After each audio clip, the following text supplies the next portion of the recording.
An odd week on the election campaign. For The View from the Backbench, the Liberal member for Kooyong, Josh Frydenberg, is with me in the studio, and the Labor member for Moreton, Graham Perrott, is in Brisbane. Good morning to you both, gents. Graham, I might start with you. G'day, Bev. G'day, Josh. Costings, costings, costings. Is that not the catchphrase we're going to hear from Tony Abbott throughout today? Well, I think so.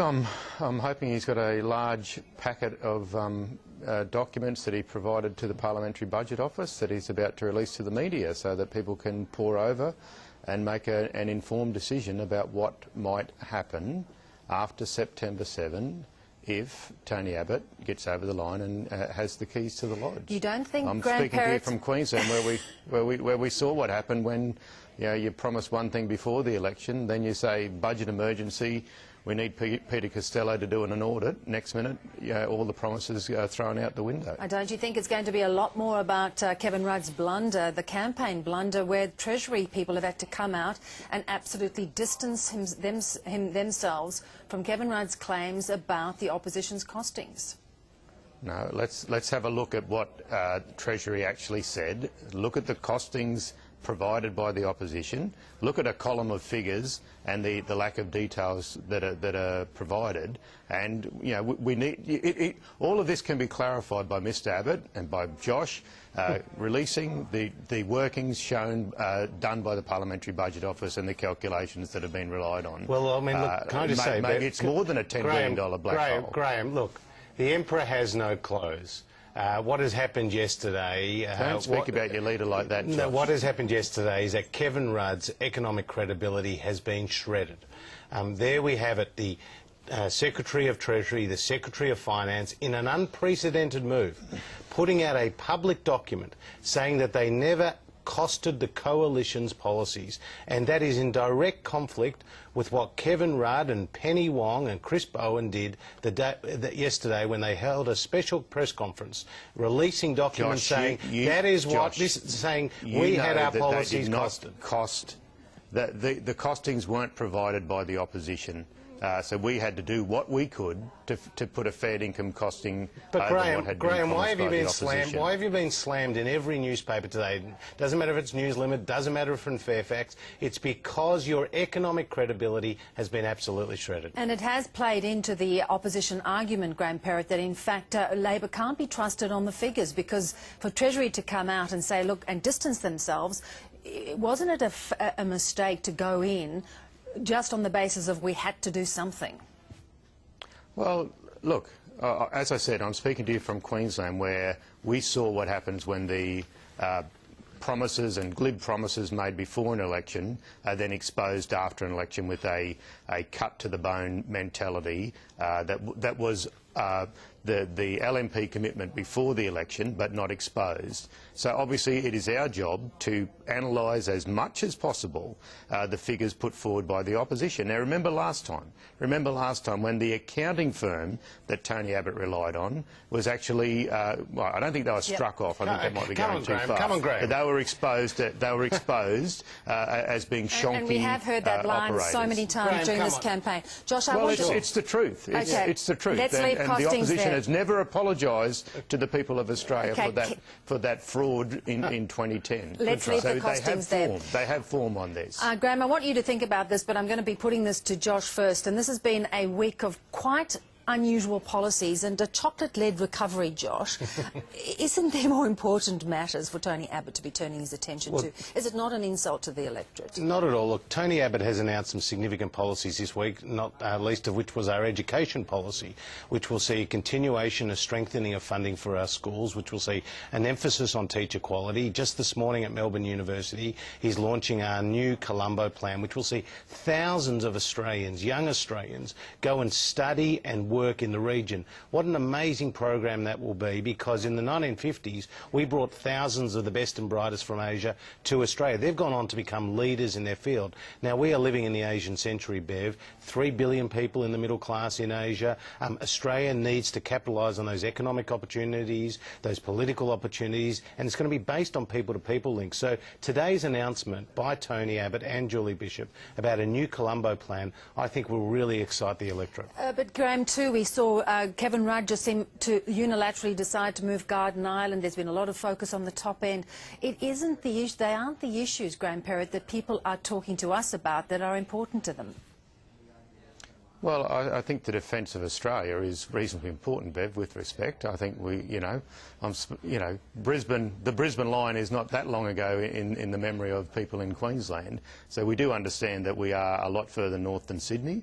We do understand the challenges and opportunities, as Josh touched on, with where we are in Asia. But can I go back to Josh's point about education, because that is probably the key issue that's coming up in my electorate of Moreton, and certainly education. When you do compare, there's another gaping opportunity for the opposition. They have not committed to population growth. They have not committed to funding beyond 4 years. You have not committed to funding beyond 4 years, We haven't committed to Josh. population growth. Look, listen, Graham. To funding for population growth in Queensland. Graham, this week, the percentage increase that you've committed to. Graham, this Josh, week, if you can let me finish. Josh, if you can let me finish. One at a time. Finish very briefly. Josh, one at a time. Josh, in control. Queensland, where Briefly.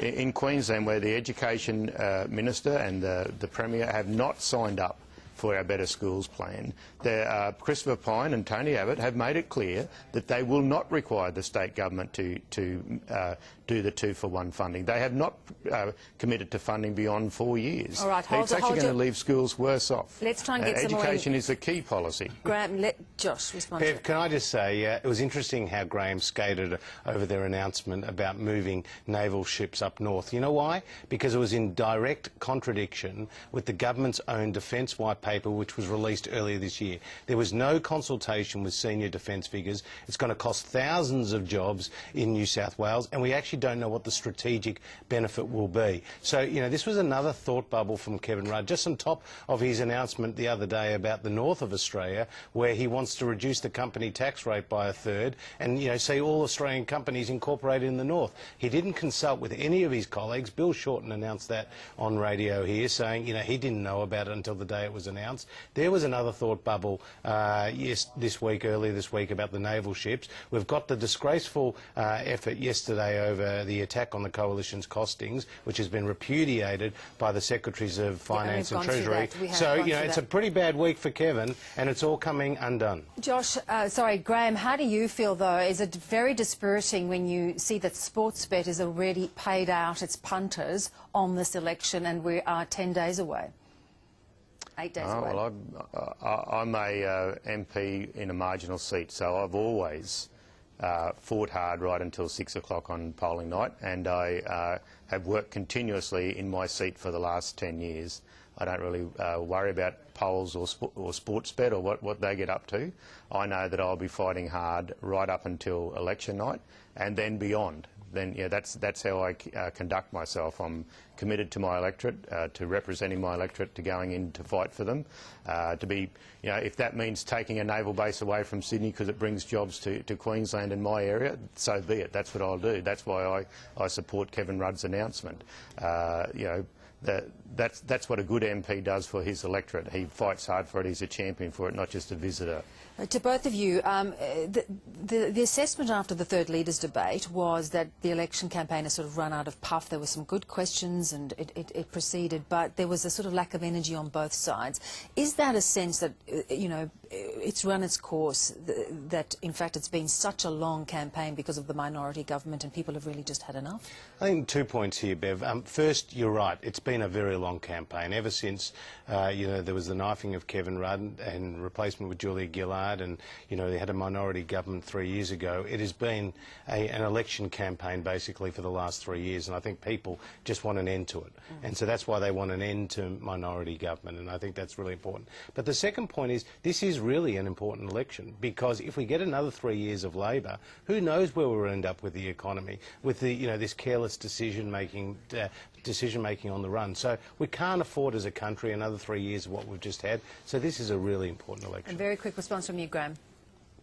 There's a lot of key issues out there. I'm actually making contact with voters in my electorate. This paid parental leave scheme is a dog that people are happy to talk about, be they seniors, be they self-funded retirees, or even just normal working families. So there's a lot of hot topics that people want to talk about, and people are terrified about Mr Abbott's approach to climate change. They're terrified about his approach to health, to industrial relations, and to education, because he's got form on all of those. Okay. In saying Gonski was a con. I said brief. I did say ripping brief. money out of Graham, health. sorry, I said brief. We really do need to wrap this up. I do thank you both for joining us this morning. Graham Perrett in Moreton and Josh Frydenberg with us in the studio, the member for Kooyong.